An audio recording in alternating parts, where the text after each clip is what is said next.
Hello everyone. Web development के इस course में अभी तक हम काफ़ी कुछ सीख चुके हैं। जैसे कि आपने देखा लास्ट वीडियो में हमने इमेज को भी पढ़ा, हाइपरलिंक कैसे जनरेट करते हैं ये हमने देखा, और साथ में जो बहुत सारे शॉर्टकट्स हैं जैसे जैसे मुझे याद आते जा रहे हैं मैं हर वीडियो में आपको बताते जाऊंगा। उन सारे शॉर्टकट्स को आप कहीं पर नोट कर लीजिए या फिर आप उनको कंटिन्यूस आप प्रैक्टिस आप करिए ताकि वो आप हमेशा यूज़ कर पाएँ। साथ ही मैं आपको बताना चाहूँगा ये प्लेलिस्ट यहाँ पर जो है इसको अगर आपने एक्सेस नहीं किया है, अगर आपने इस प्लेलिस्ट को अभी तक पूरा देखा नहीं है तो प्लीज़ आप इसको ज़रूर देख लें, क्योंकि यहीं पर वो सारी चीज़ें आपको मिलेंगी जिसकी हेल्प से आप एक बहुत बढ़िया वेब डेवलपर बनने जा रहे हैं अगले कुछ दिनों में। और अगर आपने चैनल को अभी तक सब्सक्राइब नहीं किया है तो प्लीज़ इसको ज़रूर कर लें। चलिए बढ़ते हैं आगे, आज कुछ नई बातें हम सीखते हैं। सबसे पहले मैं आपको बताना चाहूँगा यहाँ पर एमिट के बेनिफिट्स। अभी तक हमने क्या किया, एमिट एब्रीविएशन को हम यहाँ पर यूज़ करते आ रहे हैं। कैसे यूज़ कर रहे हैं हम देखिए। तो सबसे पहले मैं न्यू फाइल में क्रिएट करता हूँ और यहाँ पर मैंने लिखा web3.html। ठीक है, अब ये देखिए web3.html एक नई फाइल यहाँ पर बन गई है। तो यहाँ पर आप क्या करेंगे, एक एक्सक्लेमेटरी साइन आपको लिखना है और इसको लिखते यहाँ पर क्या आ जाएगा, एमिट एब्रीविएशन। इसको क्लिक करेंगे तो यहाँ पर एक ये स्ट्रक्चर बन के आ गया है HTML का, यानी कि HTML का जो एक बेसिक स्ट्रक्चर होता है वो यहाँ पर बन के आ गया। यही इसी स्ट्रक्चर को हमें क्या करना है, आगे बढ़ाना है। सबसे पहले मैं यहाँ पर टाइटल चेंज कर लेता हूँ। यहाँ पर मैं टाइटल देना चाहूँगा एमिट बेनिफिट्स। ठीक है, ये हमने लिखा है यहाँ पर टाइटल में। अब देखिए यहाँ पर इसको मैं इसको सेव करता हूँ और उसके बाद मैं गो लाइव पे मैं यहाँ पे क्लिक कर रहा हूँ। गो लाइव पे क्लिक करते ही ये जो है यहाँ पर ये वेब पेज आ गया है। फिलहाल यहाँ पर बॉडी में कुछ भी नहीं लिखा हुआ है, यहाँ पर हेडिंग में यहाँ पर एमिट बेनिफिट्स यहाँ पर लिख के आ गया है। तो सबसे पहला बेनिफिट मैं आपको बताना चाहूँगा, सपोज आपको कई सारे पैराग्राफ्स एक साथ लिखने हैं तो आप क्या करेंगे, उसके लिए सिंपली पी आप लिखेंगे, पी मल्टीप्लाई 4 आप लिख देंगे या फिर 5 कर लेंगे अगर आपको 5 पैराग्राफ चाहिए, और एंटर कर देंगे तो यहाँ पर देखिए 5 पैराग्राफ यहाँ पर आ चुके हैं। अब यहाँ पर फर्स्ट पैराग्राफ में आप क्या लिखना चाहेंगे, मैं कुछ भी लिखना चाहूँगा। यहाँ पर मैं एक पैराग्राफ का मैं इस तरह से एक स्ट्रक्चर देने के लिए पैराग्राफ को, लेकिन देखिए यहाँ पर टाइप करना ये मुझे लगता है ज़्यादा इतना ईजी है और इतना सूटेबल भी है इस लेवल पे। तो यहाँ पर मैं आपको एक नई चीज़ बताने जा रहा हूँ। पैराग्राफ, एक सिंपल एक पैराग्राफ को जनरेट करने के लिए यहाँ पर हम क्या लिखते हैं, हम यूज़ करते हैं एक एक्सटेंशन का, और उस एक्सटेंशन का नाम है लॉरम इप्सम, LOREM। सिंपली आप लॉरम लिखेंगे। जैसे मैंने एंटर किया तो देखिए यहाँ पर ये पैराग्राफ यहाँ पर लिख के आ चुका है, लेकिन ये पैराग्राफ इस तरह से एक ही लाइन में यहाँ पर आया, ये बहुत कुछ इसका छुप भी गया है। तो इसको देखिए आपको करना क्या है, यहाँ पर अगला स्टेप है सेटिंग में आप जाएंगे, सेटिंग गियर बॉक्स यहाँ पर लिखा हुआ है। उसके बाद सबसे ऊपर आप जाएंगे कमांड पैलेट और यहाँ पर आप लिखेंगे toggle word rap, TOGGLE, toggle word rap. ठीक है, यहाँ पर लिखा हुआ आगे देखिए। जैसे मैं इस पर क्लिक करूँगा टॉगल वर्ड रैप पे तो देखिए यहाँ पर ये पैराग्राफ इसी आपके इस स्क्रीन पे आया हुआ है, यानी कि यहाँ से ये छुपा नहीं है इधर को। ठीक है, तो ये है लॉरम। अब लॉरम होता क्या है, देखिए लॉरम की हेल्प से इतना तो मुझे समझ में आ गया, यहाँ पर एक पैराग्राफ में जनरेट कर सकता हूँ। अब ये पैराग्राफ में लिखा क्या है, देखिए इसमें जो भी चीज़ लिखी हुई है ये सब, ये सिंपली आप इसको कह सकते हैं these are a few English words, but इनका कुछ मीनिंग नहीं होता है, दीज आर मीनिंगलेस। ठीक है, ये सिंपली आपके वेबसाइट को एक ढांचा, एक स्ट्रक्चर खड़ा करने के लिए यहाँ पर एक पैराग्राफ आप यहाँ पर लिख सकते हैं। बाद में आप इसको रिप्लेस कर सकते हैं अपने ओरिजिनल पैराग्राफ से। ठीक, तो यहाँ पर देखिए मैं एक और चीज़ आपको बताना चाहूँगा। अगर आप यहाँ पर लिखेंगे LOREM लॉरम 20 तो यहाँ पर क्या होगा, देखिए 20 कैरेक्टर्स यहाँ पर लिख के आ चुके हैं। और इसके अलावा ऐसे अगर मैं लिखूँ लॉरम मल्टीप्लाई 20 तो ये क्या होगा, देखिए एंटर करेंगे तो यहाँ पर 20 पैराग्राफ्स यहाँ पर आ जाएंगे। समझ रहे हैं, इस तरह से आप जो है पैराग्राफ्स दे सकते हैं अपने वेबसाइट में, यानी कि अभी वेबसाइट के स्ट्रक्चर को केवल आप खड़ा कर रहे हैं। यानी कि यहाँ पर आपको कंट्रोल Z किया मैंने, फिर से यहाँ पर जो कंट्रोल Z करके वो सारे पैराग्राफ्स जो है गायब हो चुके हैं। तो यहाँ पर देखिए लॉरम क्या है, लॉरम एक एक्सटेंशन है जिसकी हेल्प से हम क्या कर सकते हैं, सिंपली एक पैराग्राफ को हम लिख सकते हैं, लेकिन उस पैराग्राफ का कोई मीनिंग नहीं है, उस पैराग्राफ को आप बाद में रिप्लेस करेंगे। तो इस तरह से हम लॉरम का यूज़ कर सकते हैं। यहाँ पर मैं एक और चीज़ आपको बताना भूल गया, अगर मैं देखिए Alt Z करता हूँ, Alt के साथ मैं Z को प्रेस करता हूँ तो देखिए ये क्या हो गया, ये जो है जो हमारा पैराग्राफ है वो कहीं छुप गया है, इस तरफ स्क्रीन में इस तरफ आ गया। ये क्या हुआ, जो टॉगल वर्ड रैप हमने किया था उसका शॉर्टकट है Alt Z। Alt Z अगर आप करेंगे तो वो स्क्रीन पे आ जाएगा, अगर स्क्रीन पे है फिर से Alt Z करेंगे तो वो स्क्रीन से गायब हो जाएगा। वो इधर जो है आपको इसको स्क्रॉल करना पड़ेगा देखने के लिए इस तरह से। ठीक है, तो ये है सिंपली शॉर्टकट किसके लिए, टॉगल रैप करने के लिए। मैं फिलहाल Alt Z करता हूँ, फिर से ये स्क्रीन में आ चुका है। चलिए अब हम देखते हैं लिस्ट को हालांकि हम पहले पढ़ चुके हैं, मैं आपको फिर से दिखाना चाहूँगा हमने कहाँ पर हमने लिस्ट को पढ़ा था। यहाँ पर आइए वेब डेवलपमेंट इस ट्यूटोरियल्स में, इस सीरीज़ में, तो यहाँ पर हमने लिंक और लिस्ट पढ़ा हुआ है। देखिए ट्यूटोरियल नंबर 3 पर, तो यहाँ पर आप लिस्ट को देख सकते हैं। इसके अलावा इससे पहले अगर आप आएंगे ट्यूटोरियल नंबर 2 पर, तो यहाँ पर टेबल्स, इमेजेस वगैरह सब कुछ आपको मिलेंगे जो हमने नोटपैड में किए हैं। हालांकि यहाँ पर हमने इन सारी चीज़ों के बेसिक्स को बहुत ध्यान से, मैंने आपको बहुत डीप जाके मैंने आपको बताया है। एक बिगिनर अगर कोई है तो उसके समझने के लिए ये बेस्ट वीडियोस हैं, वो यहाँ पर जाके इनको आराम से बहुत इजीली, बहुत इजी वर्ड्स में इनको सीख सकता है। तो लिस्ट को फिलहाल हमने नोटपैड में देखा था, मैं यहाँ पर आपको करके दिखाऊंगा VS कोड में हम इसको कैसे करेंगे। तो सिंपली लिस्ट दो तरह की होती है, जैसे कि मैंने आपको पहले मैं बता चुका हूँ। UL एक होता है अनऑर्डर लिस्ट, एक होता है ऑर्डर लिस्ट। तो UL और उसका आपको एक एट्रीब्यूट देना होता है टाइप। अब ये एट्रीब्यूट क्या होता है ये भी हम पहले पढ़ चुके हैं, उन वीडियोज़ में आप देख सकते हैं। तो टाइप इक्वल्स टू यहाँ पर क्या क्या वैल्यू हो सकती है आपको बताइए। एक हो सकता है सर्किल,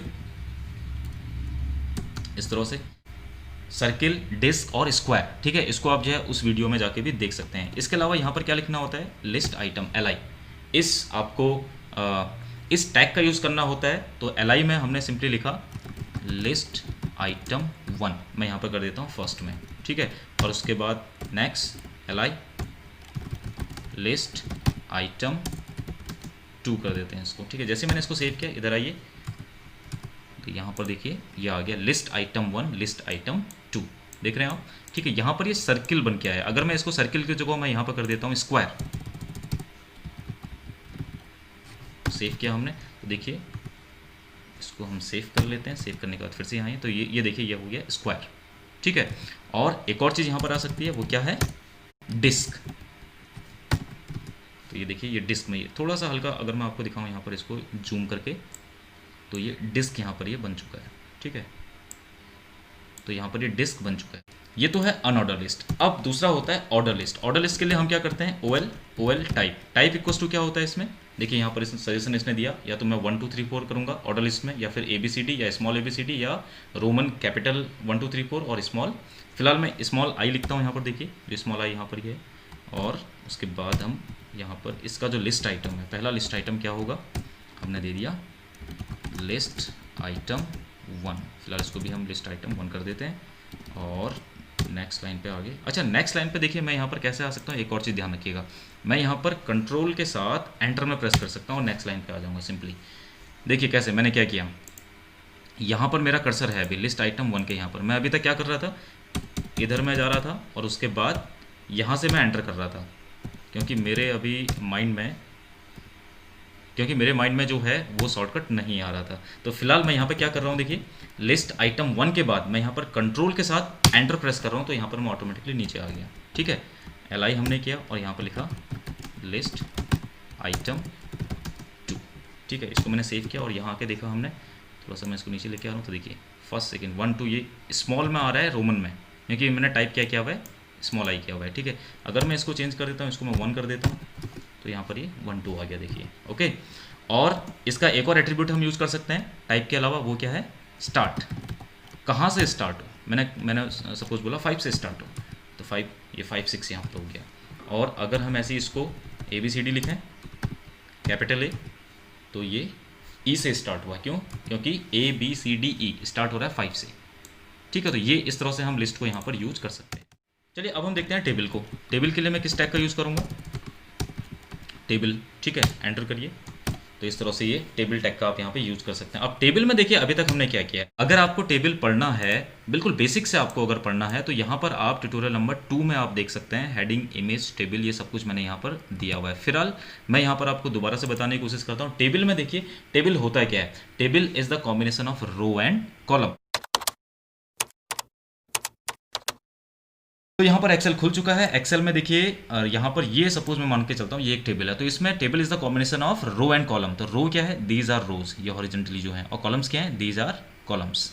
इस तरह से इनको हम क्या बोलेंगे, कॉलम्स बोलेंगे। तो इसमें हम क्या करेंगे, टेबल में सबसे पहले हम जनरेट करते हैं रो को, ठीक है। रो को जनरेट करने के लिए मैं यहाँ पर क्या लिखता हूँ, TR, जो पहली रो है, ठीक है। सपोज मैं यहाँ पर आपको एग्जाम्पल से आपको मैं बताना चाहूँ, मैं यहाँ पर इस तरह के टेबल मैं यहाँ पर जनरेट करना चाहता हूँ, नेम, क्लास और रोल नंबर।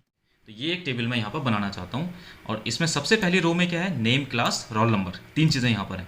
तो पहली रो जब मैं TR लिख रहा हूँ, तो इसमें मैं क्या करूँगा, TR के अंदर मैंने आपको लास्ट वीडियो में बताया था, इसमें हम TD हम करेंगे। TD क्या होता है, टी होता है पहली रो में। जैसे ही मैं टी लिखता हूँ तो टी का मतलब क्या है, मेरी पहली रो यहाँ पर जनरेट हो चुकी है, ये वाली।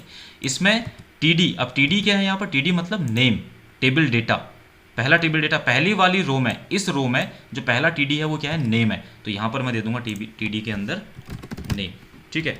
ऐसी अगर मैं यहाँ पर कंट्रोल एंटर हम करते हैं और टी और यहाँ पर मैंने दे दिया, दूसरा क्या है यहाँ पर, क्लास, दूसरा जो टेबल डेटा है वो है क्लास, ठीक है। इसके अलावा कंट्रोल एल हम करते हैं, उससे क्या होता है आपको पता ही है, कॉपी लाइन डाउन, ठीक है, और रोल नंबर, तो इस कंट्रोल एस करेंगे और देखिए मैं यहाँ पे आता हूँ, यहाँ पर ये टेबल बन के आ चुकी होगी, नेम, क्लास, रोल नंबर। लेकिन यहाँ पर देखिए अभी बॉर्डर नहीं बन के आया, चलिए उसको देखते हैं अभी थोड़ी देर में। अब ये मेरा पहला जो टेबल रो है, पहला जो रो है वो हमारा यहाँ पर जनरेट हो चुका है। अब हमें दूसरी रो को जनरेट करना है यहाँ पर, तो उसके लिए हम क्या करेंगे, उसके लिए हम यहाँ पे इस टी के बाद दूसरी टी को मैं जनरेट करूँगा कुछ ऐसे, टी और इसके अंदर पहला जो टेबल डेटा है वो क्या है, वो क्या है देखिए, वो है राहुल, और दूसरा है 9, तीसरा है 1। तो इस तरह से मैं यहाँ पर लिख लूँगा, ठीक है। पहला टेबल डेटा राहुल और दूसरा टेबल डेटा यहाँ पे दूसरा क्या है, क्लास 9, और तीसरा जो टेबल डेटा है वो हम कर लेंगे सिंपली, क्या करेंगे, 1, ठीक है। इसको मैंने सेव किया और हम यहाँ पर आ गए, तो यहाँ पर आ गया राहुल 9, 1। अब देखिए यहाँ पर इस तरह से मैं कितने भी टेबल रो को मैं यहाँ पर इंसर्ट कर सकता हूँ, जितना भी मैं चाहूँ, ठीक है। लेकिन यहाँ पर जो है टेबल का बॉर्डर नहीं बन के आ रहा है, ठीक है। तो उसके लिए हम क्या करेंगे, टेबल का एक एट्रीब्यूट को हम यूज करेंगे और उस एट्रीब्यूट का नाम है बॉर्डर इक्वल टू, मैंने 3 दे दिया, इसको सेव किया और इधर आए तो देखिए यहाँ पर ये टेबल का बॉर्डर भी बन के आ गया। तो इस तरह से आप टेबल को यहाँ पर जनरेट कर सकते हैं। लेकिन यहाँ पर एक और चीज़ मैं आपको बताना चाहूँगा, टेबल को यहाँ पर आप कुछ नए तरीके से भी आप इसको जनरेट कर सकते हैं। मैं एक टेबल और यहाँ पर जनरेट कर रहा हूँ, टेबल, और टेबल के अंदर मैं दो नए टैग का मैं यूज़ कर रहा हूँ। पहला है टी हेड, टेबल हेड के अंदर मैं एक टैग का यूज़ कर रहा हूँ टी एच। यहाँ पर टी डी का मैंने यूज़ नहीं किया, टी एच का यूज़ किया। तो मैंने लिखा इसमें नेम, और जैसे हम यहाँ पर लास्ट में आए उसके बाद मैं कंट्रोल एल कर लेता हूँ, ठीक है। कॉपी कर लेता हूँ, नेम के बाद हमने यहाँ पर लिखा क्लास और इधर हमने लिखा रोल नंबर, ठीक है, इस तरह से। तो ये टेबल हेड यहाँ पर जो है हमने जनरेट कर लिया। अब देखिए पहला तो है टेबल हेड, दूसरा जो इसका टैग है वो है टेबल बॉडी, टी बॉडी। अब इसमें क्या आएगा, इसमें आएगा टेबल डेटा,